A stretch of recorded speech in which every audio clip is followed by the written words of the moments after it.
শুনেছি বসন্তকালে বনভূমি অহংকারী হয়, অথচ আমার সব সোনাদানা চুরি গেছে এই বসন্তকালে।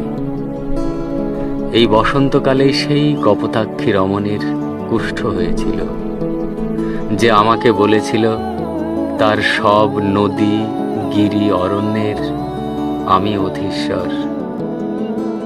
খুদকুড়ো খুঁটে খাওয়া গরিবের ছিটে বেড়া থেকে তোমাদের মোজেক বাগান পাটিতে এসে ফলার খাওয়ার স্বনির্বন্ধ অনুরোধ এসেছিল এই বসন্তকালে।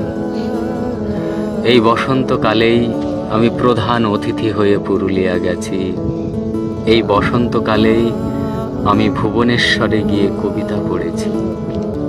আবার এই বসন্তকালে আমি আকাশের ছেঁড়া জামা সেলাই করেছি, অথচ আমার সব সোনাদানা, জমি জমা, কাপড় চোপড়, স্মৃতি দিয়ে ঘষা মাজা গোপনতা, অমর পরাগ এবং বেসরকারি অস্ত্রাগার থেকে লুট গোলা বারুদ ভিজে ভেঙে গলে পচে ঝরে খসে নষ্ট হচ্ছে এই বসন্তকালে।